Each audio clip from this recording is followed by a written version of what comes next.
Setiap kali Engkau hadir Roh Kudus, kadang membawa haru, tapi seringkali Kau datang dalam wujud atau fungsi yang berbeda. Engkau datang untuk setrum kami dengan iman dari sorga. Hamba bisa merasakannya ya Tuhan Yesus, Kau besar di tempat ini. Engkau segera akan melakukan perkara-perkara yang ajaib bagi umat-Mu yang menunggu-nunggu. Kuserahkan hidup mereka ke dalam tangan-Mu. Lawatan-Mu akan terjadi, sesuatu akan terjadi, sesuatu sedang terjadi. Tidak akan pernah sama lagi. Terima kasih Tuhan. Kami terima pesan iman ini, the message of faith. Di dalam nama Tuhan Yesus, sembunyikan hamba-Mu agar Roh Kudus yang keras berbicara. Dalam nama Yesus, haleluya, amin. Wow, kalau Roh Kudus datang dalam urapan iman, itu saya langsung rasanya seperti ini bahasa saya ya.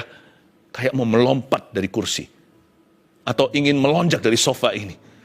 Kayaknya mau lompat-lompat dan berkata, wow, God is here, God is here. Allah ada di sini. Tidak selalu kita pakai cara yang soft. Contohnya ketika kita mengusir setan. Tidak pakai haru, kita harus tegas dan berkata, iblis keluar. Kalau iblis sedang menyerang seseorang, panah api si jahat, kita nggak boleh ragu-ragu. Kita harus teguh berdiri pada janji, dan dengan tegas menghardiknya untuk pergi. Saya yakin today is such moment di saat teduh. Saat teduh ini seperti ini urapannya. Saya nggak bisa menceritakannya, ini memang dalam perasaan. Sekalipun kita nggak melihat Tuhan, I know ada urapan iman. Hidupmu akan mengalami pembebasan. Percaya dulu, mari kita yakini dengan segenap hati. Saya ingin menyampaikan satu pesan Tuhan yang berjudul Think Big, tanda seru. Berpikirlah besar. Tulis dulu judulnya ya, sambil kita buka di Yesaya 54. Think big. Ada sebuah rema dari Roh Kudus. Hari-hari ini, khususnya minggu lalu, dua kata, satu kalimat pendek ini, think big, atau bahasa Indonesianya berpikirlah besar, tiba-tiba melompat seperti kangguru. Lalu saya menunggu, kapan ya saya mau sampaikan di saat teduh? Saya rasa ini waktu ilahi. Ini kairos Tuhan untuk Anda mendengarkan. Sebelum saya baca ayatnya, sekali lagi saya ingatkan, please jangan berpikiran kecil, sebab Tuhanmu besar. Mari kita jangan berpikiran yang dangkal. Tuhan kita itu luar biasa. Jangan lihat kondisi situasi keadaan kita, nanti iman kita lemah. Petrus ketika dia melihat dan memandang pada badai taufan, dia langsung tenggelam dan Tuhan tegur dia, mana imanmu? Iman itu bukan nekat ya. Iman juga harus di follow up dengan bijaksana, tapi iman itu sendiri adalah iman.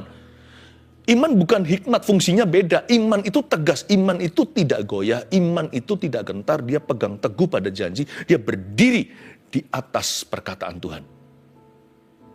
Saya nggak bisa paksakan iman sama orang lain. Iman orang juga levelnya berbeda-beda. Asal dalam Tuhan kita beriman, asal alamatnya sama. Tetapi biarkan iman bertumbuh, saya berharap lewat apa yang saya sampaikan ini, iman Anda bertambah. Seperti doa para rasul, murid-murid Yesus berkata begini, tolong Tuhan tambahkan iman kami. Saya berharap berdoa supaya iman Anda hari ini berkembang sebelum saat teduh. Sebelum saat teduh ini berakhir. Ya, mari kita sama-sama baca terlebih dahulu Yesaya 54 ayat 1 sampai 3 saja yang jadi pembahasan kita. Bersorak-sorailah hai si mandul yang tidak pernah melahirkan. Bergembiralah dengan sorak-sorai dan memekiklah hai engkau yang tidak pernah menderita sakit bersalin.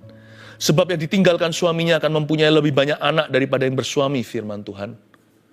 Lapangkanlah tempat kemahmu dan bentangkanlah tenda tempat kediamanmu. Janganlah menghematnya. Panjangkanlah tali-tali kemahmu dan pancangkanlah kokoh-kokoh patok-patokmu. Sebab engkau akan mengembang ke kanan dan ke kiri. Keturunanmu akan memperoleh tempat bangsa-bangsa dan akan mendiami kota-kota yang sunyi. Ayat pertama, bersorak-sorailah hai si mandul. Kenapa Yesaya bilang begini? Yang tidak pernah melahirkan. Ini sebenarnya bukan menjelaskan tentang seseorang. Karena Yesaya adalah nabi kepada satu bangsa, yaitu bangsa Israel. Jadi Yesaya sedang menceritakan kondisi mereka saat itu. Nggak banyak beda dengan kondisi dunia saat ini. Kondisi mereka lagi nggak baik. Jadi justru ketika kondisi nggak baik, harus think big. Ketika kita terpuruk, atau seseorang itu jatuh, waktu dia putus asa, waktu mimpinya runtuh, waktu gagal semua di sekelilingnya, dan apa yang dia usahakan, apa yang dia harapkan mengecewakan, itu waktu yang tepat bagi Yesaya untuk bernubuat. Berpikirlah besar, hai bangsa pilihan Allah. Yesaya ini ditulis di kurun waktu yang sangat buruk dalam sejarah Israel. Ya. Tentu dia juga pernah mengalami masa-masa raja secara jaya seperti Hizkia. Ya, seperti beberapa raja-raja di Perjanjian Lama, itu Yesaya banyak layani mereka. Tetapi nggak selalu baik melulu.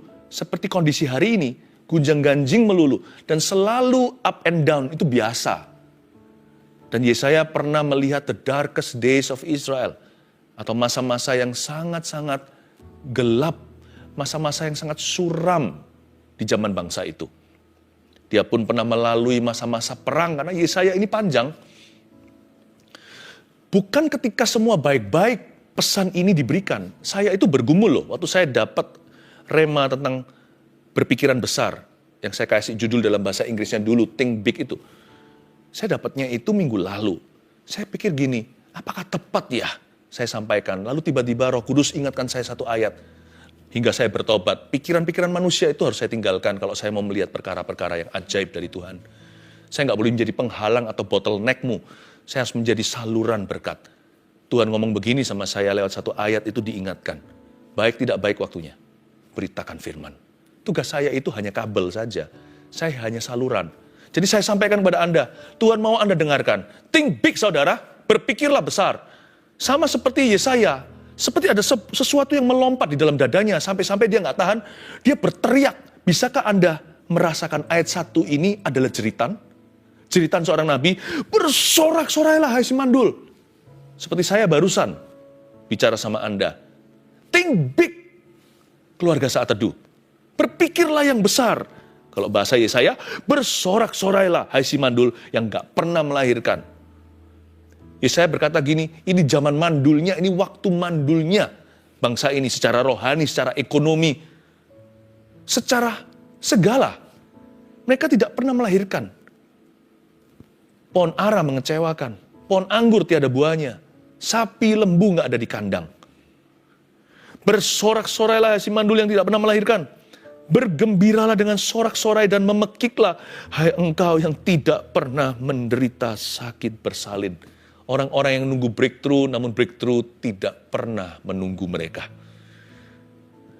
Yesaya berkata, bergembiralah. Saya kasih definisinya think big atau berpikiran yang besar. Itu seperti apa? Saya kasih 3 poin sederhana. Yang pertama catatlah, harus dimulai dengan sikap hati yang benar. Sikap hati yang benar itu nggak lemah. Aduh, sikap hati yang benar melulu. Sikap hati benar itu kan kasih kan, Pastor? Kan damai, sukacita. Apaan itu? Kita itu butuh apa? Kita itu butuh berani sekarang. Kita itu butuh... Iya. Kalau tanpa sikap hati yang benar, Tuhan akan membawa Anda kepada sebuah ketinggian. Apalagi kemenangan. Ada sebuah pepatah, ini bukan tulisan Alkitab. Tapi di luar sana untuk memotivasi hati. Coba saya kutip saja untuk mengingatkan sesuatu yang sifatnya common sense. Orang dunia aja percaya, your attitude will determine your altitude. Ini bukan ayat firman ya. Orang dunia aja bisa pikiran positif loh, apalagi kita. Mereka nggak bisa beriman karena mereka nggak bertuhan. Kita bisa beriman. Itu sudah bukan positive thinking lagi. Positive thinking itu sudah jauh ketinggalan. Orang dunia aja percaya sikap hati seseorang menentukan dia akan sukses, dia akan berhasil seperti apa. Sikap hati orang itu akan menentukan perlakuan orang lain juga. Sikap hati mereka akan nanti pada akhirnya yang menjadi takaran setinggi apa Tuhan akan membawa. Your attitude will determine your altitude. Sebenarnya ada benarnya juga sih. Karena di Perjanjian Lama bangsa Israel menggerutu, lihat berakhir di mana? Kuburan di padang belantara. Yosua sama Kaleb masuk ke Kanaan karena mereka percaya. Mau dirajam batu pun mereka nggak peduli. Mereka berkata, itu raksasa, kita jadikan makanan. Orang-orang enak, orang-orang Yebus, orang-orang Kanaan, orang-orang Filistin, semua mereka itu akan menjadi korban. Kita tidak boleh bermental korban, karena kita adalah umat pilihan. Gara-gara itu mereka dibilang sok rohani, fanatik, lalu mau dikucilkan, bahkan mau dibunuh loh. Iman tuh nggak tentu akan disambut. Makanya nggak bisa kita tiru-tiru iman orang lain, nggak bisa. Iman itu hanya bisa diimpartasikan. Jadi kalau Anda mendengar gini, Anda juga bisa terima iman yang sama yang pada saya, yang ada pada kami. Iman itu timbul dari pendengaran. Makanya itu, ada orang yang imannya bulat, ada orang yang nggak beriman sama sekali. Dua orang bisa berdiri sama-sama, yang satu percaya, yang satu ketakutan. Kalau Anda lebih kuat imannya, jangan hakimi orang lain. Tunggu dia. Angkat dia. Tapi kalau Anda kurang beriman, orang lain lebih beriman dari Anda, jangan iri lalu menghakimi. Lalu berkata, kamu sok-sok percaya, nekat kamu dan sebagainya. Jangan begitu. Malah justru jadikan iman orang itu inspirasi. Agar Anda bisa naik lebih tinggi sebagai anak tangga Anda untuk percaya kepada Tuhan. Dimulai dengan sikap hati yang benar dulu. Di ayat 1a, bersorak-sorailah hai si mandul. Ada kata bergembiralah. Lalu dengan sorak-sorai. Lalu memekiklah. The best attitude, saya beritahu ya, is the attitude of praise. Ketika seseorang itu mengalami masalah, sikonnya nggak baik, keadaannya itu tidak menjanjikan, terbaik adalah kita kenakan sikap hati puji-pujian. Bersyukur itu nggak pernah salah. Sikap hati yang benar. Attitude of praise. Dengan demikian, kita mengagungkan Tuhan. Bukan masalahnya. Yang kita besarkan adalah Tuhan Yesus. Attitude of praise is the best. Ingat Paulus ketika di penjara dengan Silas? Apa yang terjadi? Ketika dia berada di balik jeruji bui, dia memuji. Attitude of praise. You can praise the Lord in good times and in bad times. Puji-pujian itu nggak kenal tanggal kadaluarsa. Roh puji-pujian itu berlaku untuk setiap musim kehidupan. Justru ketika kita turun ke bawah karena hidup menekan kita, puji-pujian semakin berarti. Waktu kita happy, puji-pujian tidak berubah. Malah justru disertai dengan kegembiraan. Saya ajarkan ayat ini kepada diri saya sendiri. Apapun terjadi, aku harus mengucap syukur. Dimulai dengan sikap hati yang benar. Sebab orang yang negatif nggak bisa berpikiran besar. Tapi orang yang positif, minimal ini standar dunia positif. Standar kita adalah iman. Standar kita adalah praise atau pujian. Orang yang memuji Tuhan pasti berpikiran besar. Lalu berikutnya, sebab yang ditinggalkan suaminya, ayat 1b, akan mempunyai lebih banyak anak daripada yang bersuami, firman Tuhan. Ayat ini, tolong perhatikan dan garis bawahi kata akan mempunyai. Sebab yang ditinggalkan suaminya, garis bawah, akan mempunyai lebih banyak anak, bla bla bla, daripada yang bersuami, firman Tuhan. Itu juga di garis bawah. Yang nomor 2, think big, berpikiran besar itu, selain sikap hati yang benar, yang kedua adalah iman yang tak gentar. Iman yang tak gentar. Iman yang tak gentar itu sangat direfleksikan atau diwakili dengan pernyataan ini atau yang tadi kita garis bawahi, akan mempunyai. Sebab yang ditinggalkan suaminya, ceritanya bangsa Israel saat itu seperti nasib seorang janda. Zaman dulu janda nggak seperti hari ini.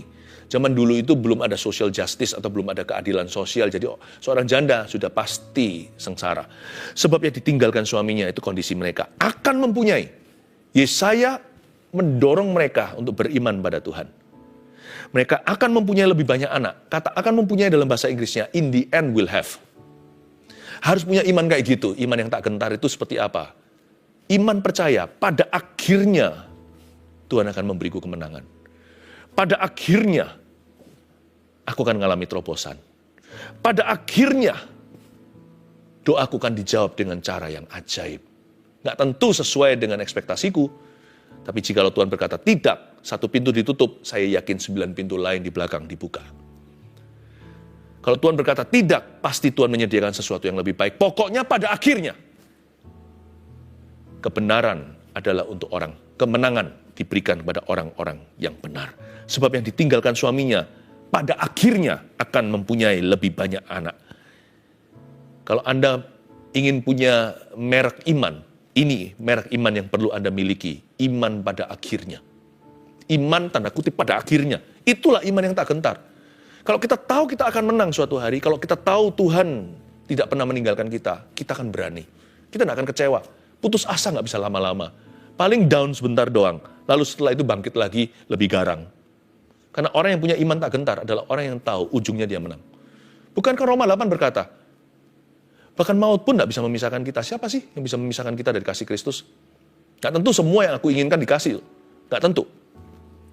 Tetapi bukankah ayat firman Tuhan di Roma 8 yang saya singgung tadi, itu sendiri tertulis begini. Bukankah kita semua adalah lebih dari pemenang? Di perikop yang sama, tidak ada yang bisa memisahkan kita dari kasih Kristus. Kita ini lebih dari pemenang. Gak usah jauh-jauh. Yang Tuhan berikan di depan, bukan di belakang loh ya, tunggu kita setia. Tuhan udah kasih kita dari sono-sononya waktu kita percaya pada Tuhan. Tuhan kasih kita Roh Kudus. Itu dikasih Roh Kudus, itu suatu garansi atau jaminan yang pasti. Itu jaminan mutu yang sudah gak perlu kita ragu. Sorga gak punya retur policy. Ya, refund policy atau barang kembali. Roh Kudus diberi, dicurahkan pada hari Pentakosta, dan hari ini siapa percaya Yesus, Roh Kudus tinggal di dalamnya. Itu sendiri suatu jaminan yang luar biasa. Bahwa you and I, Anda dan saya, pasti akan menjadi seperti firman katakan, lebih dari pemenang. Siapa sih bisa pisahkan kita dari kasih Kristus? Maut pun gak mampu. Semua malaikat di sorga atau roh jahat di neraka, tidak ada yang bisa memisahkan kita dari kasih Tuhan. Jadi orang yang punya iman yang tak gentar bisa berpikir besar. Orang yang takut-takut dan punya roh pecundang karena ketakutan adalah roh jahat. Bukankah di Roma 8 sendiri, saya referensi terus ke situ ya. Kamu tidak lagi menerima roh yang membuatmu menjadi ketakutan. Saya yakin yang dimaksudkan oleh Paulus bukan Roh Kudus. Tapi kamu menerima roh Allah yang karenanya kamu dapat menyebut Tuhan, karenanya kamu dapat berseru, ya Aba, ya Bapa. Nah, itu baru Roh Kudus. Kamu tidak lagi diperbudak atau menerima roh yang menjadikan kamu takut lagi. Nah, itu roh jahat. Fear is spirit. Makanya itu gara-gara takut orang panic attack. Gara-gara ketakutan, kekhawatiran, mereka gelisah, minum obat dan kecanduan. Gara-gara putus asa, orangnya jadi berubah. Dikarenakan dia kecewa. Mulai terjadi kekerasan rumah tangga, padahal dahulu adalah ayah yang sangat cinta anak-anaknya. The spirit of fear can change a person's life. It can change a person's heart. Bisa mengubah hati seseorang, bisa mengubah seluruh kehidupannya. Jangan main-main. Lawan kata iman itu bukan tidak percaya. Lawan kata iman itu adalah takut. Itulah sebabnya iman harus menerjang. Penuh resiko iya. Iman itu bukan dieja IMAN. Seringkali dalam hidup kita iman itu dieja RESIKO, resiko. Tapi saya mending ambil resiko iman daripada saya sudah terima resiko ketakutan. Saya terjang. Nggak nekat, nggak bodoh. Tapi kalau Tuhan berkata, saya percaya. Iman saya adalah iman pada akhirnya. Dan iman saya adalah iman, ayat 1b di akhir kata, firman Tuhan. Sebab yang ditinggalkan suaminya akan mempunyai lebih banyak anak daripada yang bersuami, firman Tuhan. Iman saya, mereknya begini. My faith is in God say so. Imanku ada pada apa kata Tuhan. Ku yakin saat kau berfirman, ku menang saat kau bertindak. Hidupku tidak ditentukan oleh keadaan, hidupku ditentukan oleh perkataanmu. Bukan berarti kalau kita keliling mana-mana, lalu kita beritahu orang-orang Tuhan yang ngomong loh ya, Tuhan berkata, Tuhan ngomong gini sama aku, bahwa kamu harus jadi jodohku. Wah, itu namanya memanipulasi. Kata Tuhan, Anda harus memberi saya uang. Nah, itu perampokan. Perampokan berkedok kerohanian. No. Jangan pakai iman God say so. Jangan pakai iman kata Tuhan atau iman firman Tuhan seperti yang kita tadi baca di kalimat terakhir ayat ini. Jangan pakai itu untuk bernubuat kanan kiri. Pakai itu untuk beriman di dalam hatimu sendiri. Saya nggak keliling dan berkata God say so. Biar orang menguji kalau memang Tuhan berbicara lewat saya. Biar orang sendiri menguji buahnya kalau memang Roh Kudus bekerja. Tapi hati saya mereknya begini. Kalau bernubuat, saya izinkan, saya harus begitu. Saya memberikan ruang untuk orang mempertimbangkan. Tetapi kalau di hati saya sudah nggak ada pertimbangan, kalau soal percaya firman Tuhan, sudah tutup buku, saya sudah final. Bukan semifinal, bukan perempatan, sudah final. Saya yakin kalau Tuhan berfirman, itu akan terjadi. Makanya itu ayatnya bunyinya begini. Engkau akan mempunyai lebih banyak anak daripada yang bersuami. Itu bukan kuncinya. Kuncinya di kalimat berikutnya. Firman Tuhan. Iman yang tak gentar. Baru bisa berpikir besar. Orang yang takut-takut tidak akan berpikir besar. Mereka akan berpikiran kecil, picik seringkali, malah justru akhirnya jatuh. Seperti Rasul Petrus yang tenggelam itu. Cikal bakal besar itu adalah tak gentar. Tapi sebelum tak gentar atau besar, adalah sikap hati yang benar. Ini 1, 2, 3 tidak bisa dibolak-balikkan tatanan.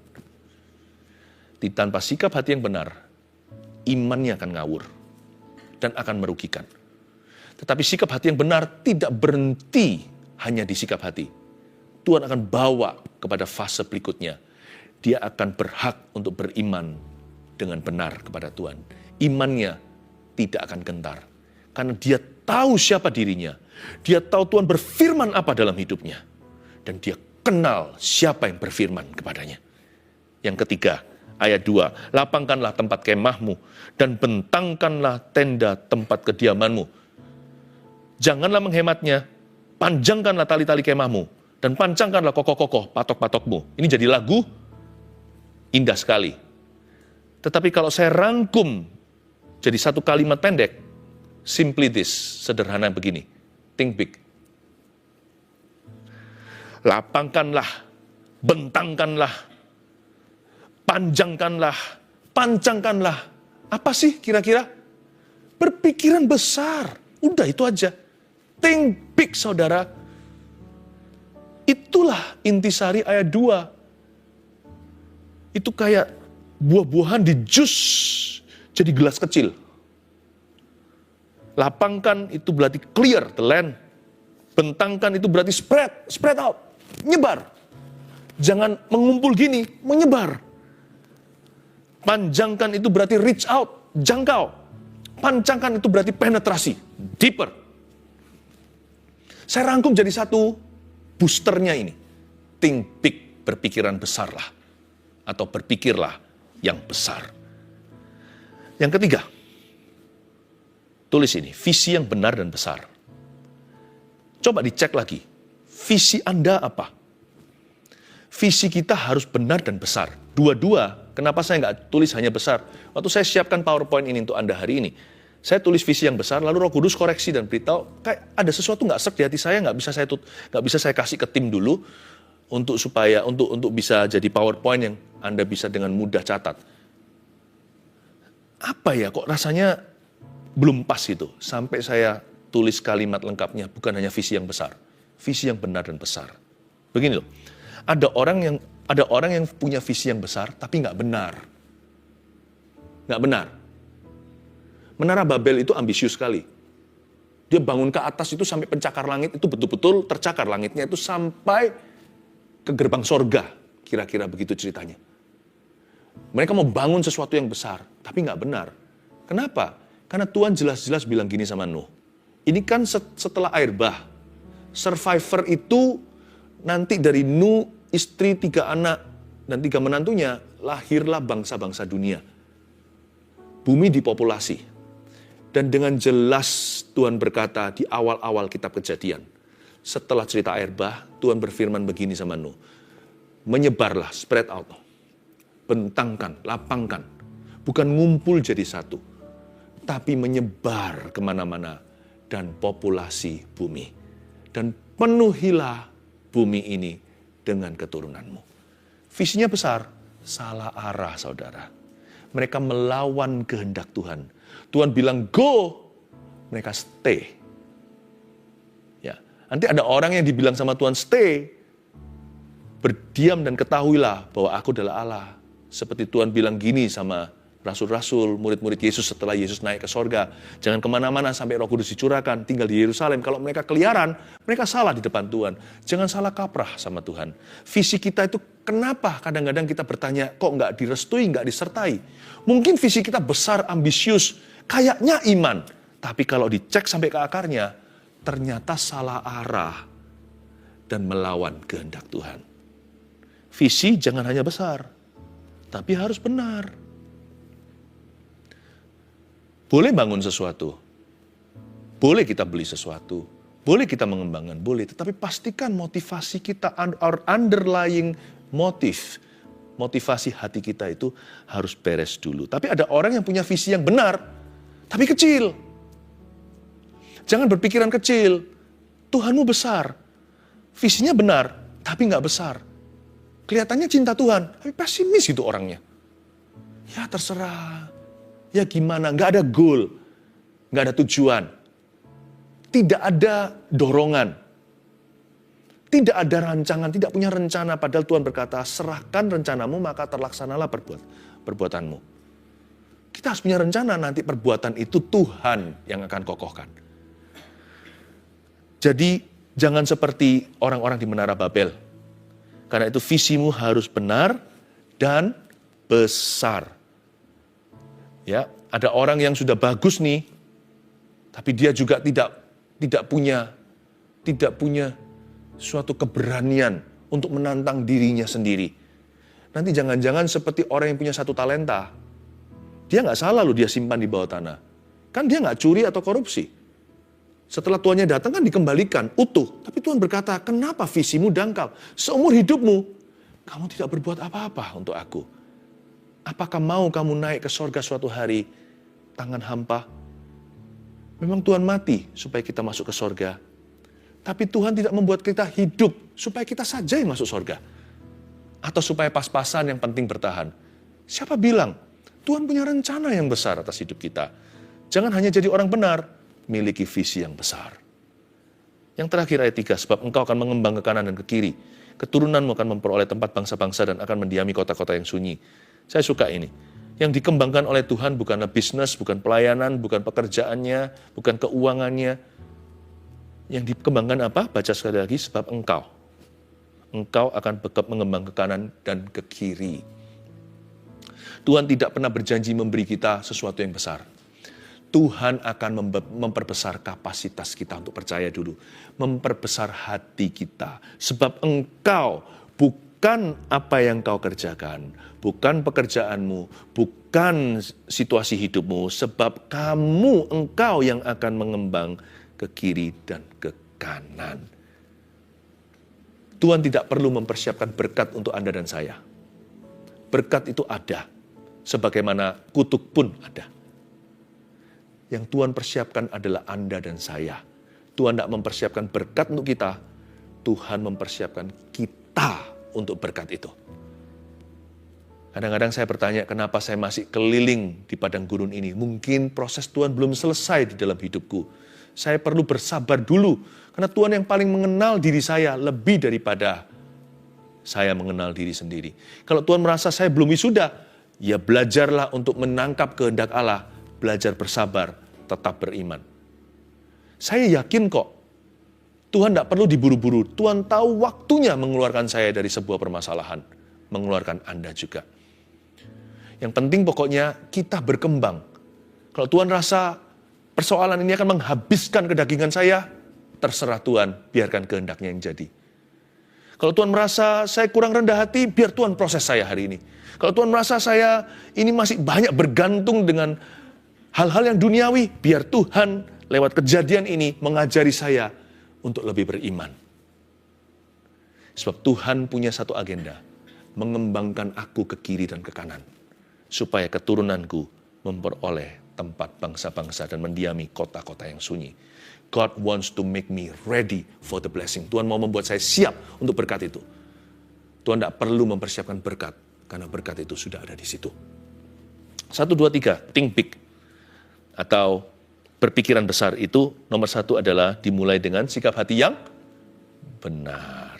Attitude of praise. Sikap hati yang memuji Tuhan, gak pernah salah, saudara. Yang kedua, iman yang tak gentar. Kalau kita bisa lihat endingnya, percaya dulu di sini. Tuhan sudah bayar di depan loh. Mati di Kalvari, kasih Roh Kudus lagi. Yakinlah bahwa kita memang akan menjadi lebih dari pemenang. Dan kalau Tuhan sudah berfirman dalam hidupmu, kenali siapa yang berfirman kepadamu. Pegang teguh, hai Abraham, Abrahamku, kata Yesus hari ini kepada kita semua. Percayalah, hai Bapak segala bangsa-bangsa, sekalipun anak satu pun belum punya. 3, visi yang benar dan besar. Berpikiran besar itu tergantung visinya. Nggak bisa shera-shera, terserah. Kalau Tuhan tanya, mau apa dengan hidupmu? Kita harus bisa menjawab, 1, 2, 3 Tuhan. Aku ingin kau pakai visi saya terbesar dalam hidup saya. Saya tahu, saya hidup untuk itu. Sampai mati, saya berdoa supaya tetap setia. Mendirikan 1000 gereja lokal yang kuat. Dengan 1 juta murid Kristus, itu misi hidup saya. Dan menjadi misi hidup banyak orang bersama dengan kami hari ini. Saya yakin Anda juga punya visi. Jangan kecil-kecil ya.